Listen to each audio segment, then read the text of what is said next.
going on, everybody? This is My Life in the Shy, and I'm Donald Washington. Here in Chicago, what do we see in the news? Yet another police shooting. As Kajuan Raye waited at a West Englewood bus stop Wednesday night, a CPD sergeant abruptly pulled up. At the sight of a police officer, you see the 19-year-old take off running. The sergeant is right on his heels. Surveillance cameras posted outside Nazarene All Nations Church at 65th and South Ashland captured the chase from a few different angles, west on 65th Street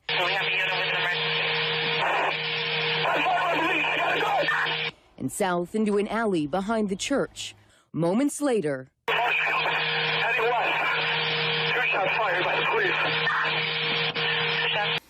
another unarmed black brother shot in the back. Are we surprised? No. Is the police officer probably going to get charged? Probably not. Why? All the officer has to do is say, hey, thought I saw a gun. Thought I saw a gun.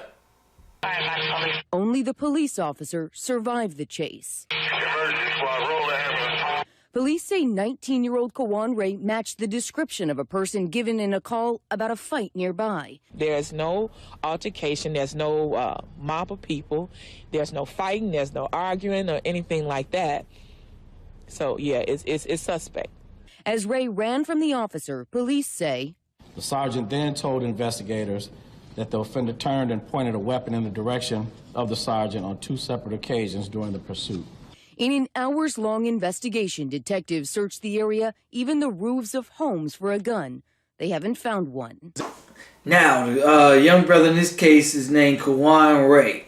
He was 19 years old, sitting at a bus stop, minding his own business. Now, the police was called out to some type of domestic fight or whatever. And here they see a young brother just sitting there minding his own business at a bus stop. Now, the police swerve on him.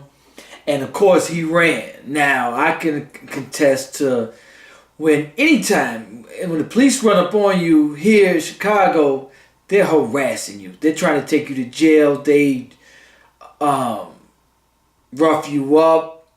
And you're always petrified as a kid of the police. Because the first thing they do is throw you on a car, search you if you have anything, weed or whatever the case is. You know, as a kid, I can contest why he ran. He was scared, you know. And my thing is this. How come every single time in these cases, the police shoots, they shoot him in the back? This young brother was shot in the back. Now that says a lot. And they even have it on camera to where he's running away from the police. That's why he was shot in the back, because he was headed that way. So if he has his back to you, how in the hell is the cop defending himself? Now I think here's what needs to happen. The police need to go on trial in front of 12 jurors, just like everyone else. They need to be able to hire a lawyer, a defense attorney, and it needs to be a prosecutor. And they need to go in front of 12 jurors, just like everyone else. Because there's no way, no how somebody shot in the back with no gun. This young brother was unarmed. So the first thing the cop said is, oh, he had a gun. Pointed a weapon at me. Well, if he didn't have a weapon, how in the hell did he point a weapon at you? And I won't be surprised. This cop probably won't be charged, because every time somebody gets shot, first thing he says, oh, I thought he had a weapon. And that's it. That's all. Never hear from this case again. Cop gets off every time. Now, when it's our kids, they seem to always kill our kids.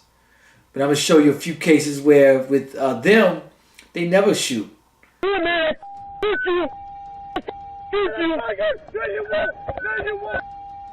Jesse refused to shoot Michael even when he fell to the ground.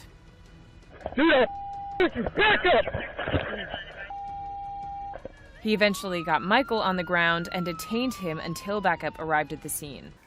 You never see them, treat their own like that. You never get... And see, the problem to me is this with the police.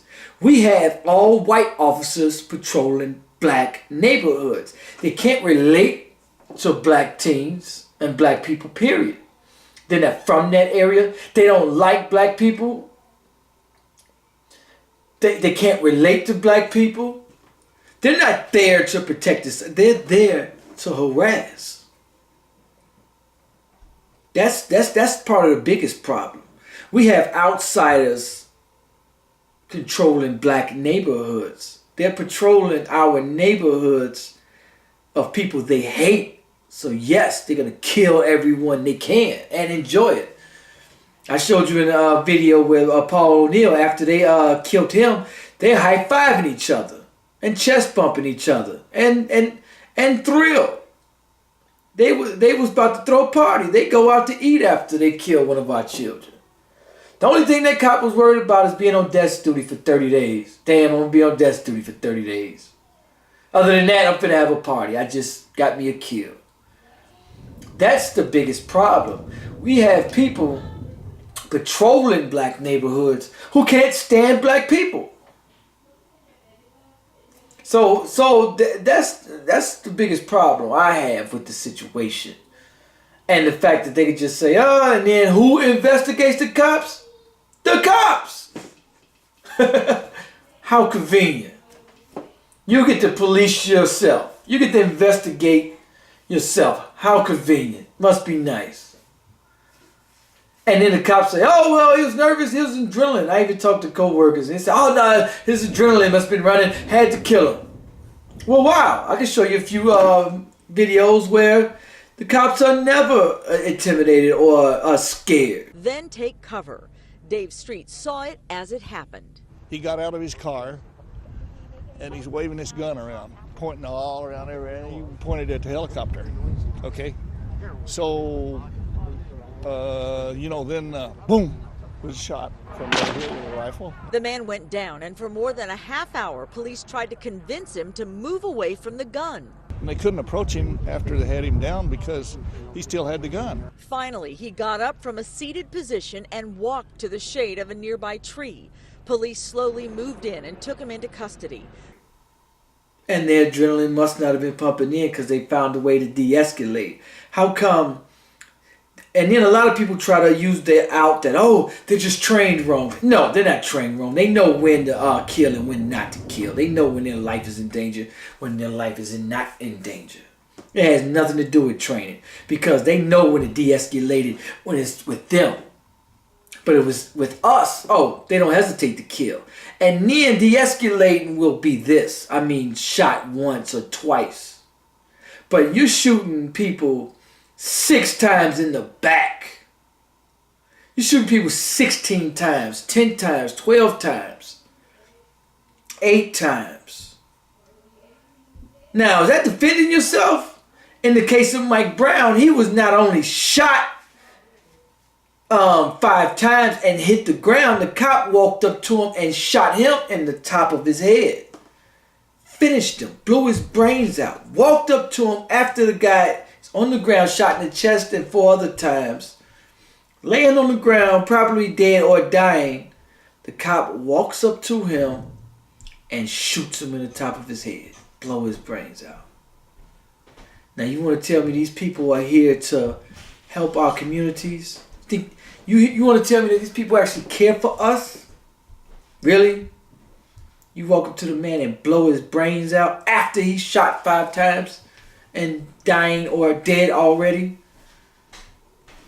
Now in the case of the Paul O'Neill out here in Chicago, police shot him like 4 times in the back. And with a 5-second pause in between. Walked up to him and finished him in the back. And it's the same case. This is Charles Kinsey laying in the middle of the road with his hands in the air. North Miami police have rifles pointed at him. Listen as he tries to tell them he's a therapist, just trying to help a confused autistic man who ran away from a group home.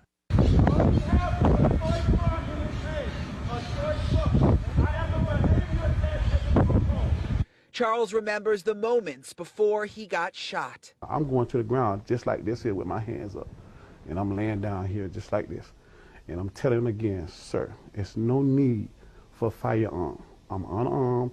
He's an autistic guy. He had a toy truck in his hand. He pleads with officers to back down and also tries to calm down his patient.